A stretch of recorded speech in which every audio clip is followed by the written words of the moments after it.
네, 글로벌 주요 경제 지표와 이슈를 점검해보는 시간입니다. BS투자증권 리서치센터 홍순표 부장과 함께하겠습니다. 안녕하세요. 예, 안녕하세요. 네, 제조업 경기를 가늠할 수 있는 엠파이어 스테이트 제조업 지수가 발표가 됐습니다. 지난달보다는 개선됐지만 예상치 못한 결과가 나왔다고요?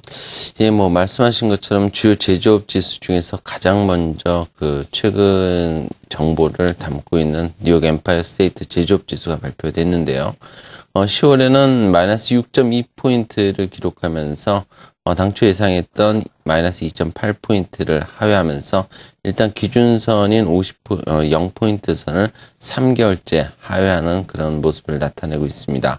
아직 뉴욕 엠파이어 스테이트 제조업 지수는 10월 결과만 놓고 본다면은 일단 지난 3월에 20포인트 선을 기록한 이후에 추세적인 하락 흐름에서 완전히 벗어났다고 판단하기는 아직 어려운 상황입니다. 그렇지만 미국 연준이 단행한 양적 완화가 그동안 뉴욕 엠파이어 스테이트 제조업 지수의 바닥권 탈피와 또 추세 전환의 모멘텀으로 작용했다는 점에 좀 주목할 필요가 있어 보이는데요. 실제 그림을 보시면 좀 그런 부분들이 명확하게 나타나고 있습니다. 지난 2009년 3월에 1차 양적 완화가 단행된 이후에 뉴욕 제조업 지수는 추세 전환을 통해서 4개월 만에 기준선을 회복한 바가 있고요.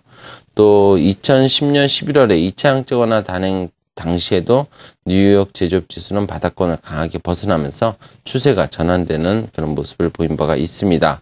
이와 같이 1, 2차 양적 완화 단행 이후에 뉴욕 제조업 지수의 반응들을 고려한다면 지난 9월에 3차 양적 완화가 단행한 이후에 나타난 뉴욕 제조업 지수의 10월 반등은 그동안의 하락 추세에서 탈피가 이제 시작되었다는 판단을 충분히 가능하게 하는 그런 결과라고 볼 수 있겠습니다.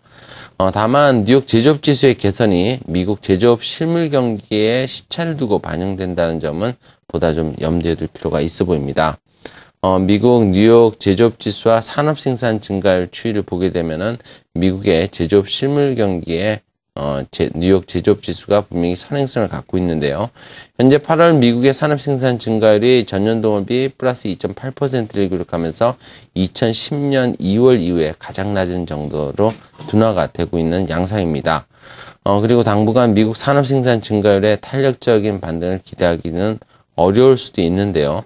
그렇지만 미국 3차 양적 완화 단행에 따른 뉴욕 제조업 지수의 개선 등을 고려한다면 산업 생산 증가율은 시차를 두고 점차 개선될 것이라는 좀 보다 긍정적인 전망이 가능해 보입니다. 네.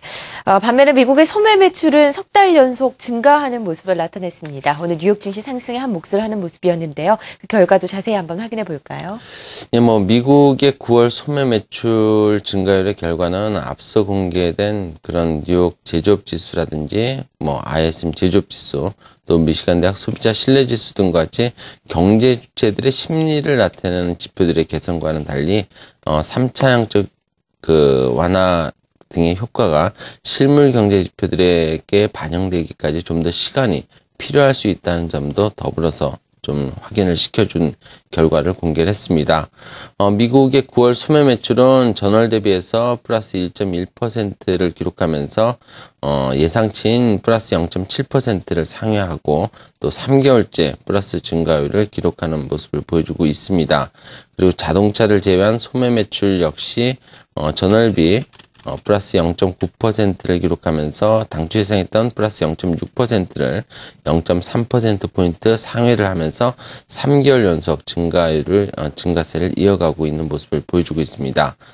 다만 소매 매출 증가율이 전월보다 개선이 되고 또 실물 소비 부분이 회복이 지속적으로 가능할 것이라는 기대감을 갖긴 해주고 있지만은 현재 증가세가 가속화되고 있다고는 다소 좀 보긴 어려운 부분들이 있는데요. 아무래도 향후 유럽 재정 위기의 장기화라든지 또 이에 따른 글로벌 경제 성장세의 둔화 가능성, 부시 감산의 종료 등 이런 미국 가계 소비를 직접적으로 제한하는 이슈를 포함한 미국 재정 절벽 이슈 등이 남아있다는 점을 고려한다면 일단 소매 매출 증가율의 개선 속도가 가속화되기는 다소 좀 어려운 부분들이 분명히 있다라고도 볼 수 있습니다.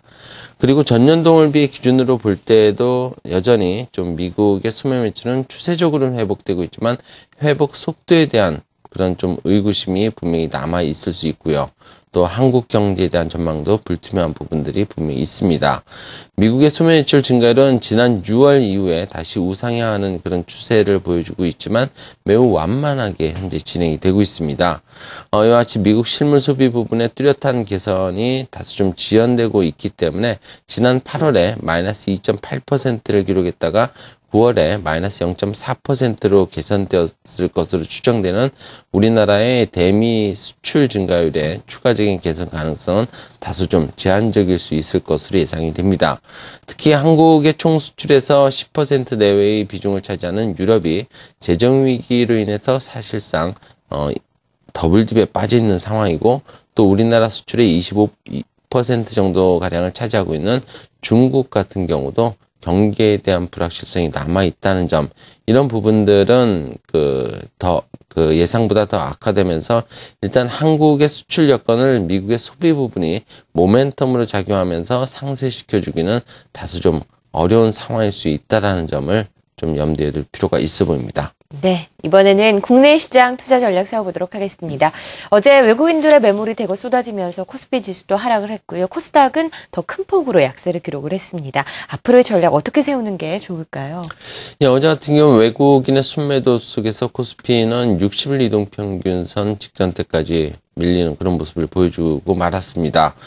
대내외 경제 지표라든지 기업 실적 등 펀드멘탈에 대한 확신이 뒷받침되지 못하면서 글로벌 유동성 확대라는 큰 매력도 힘을 발휘하지 못한 하루였는데요.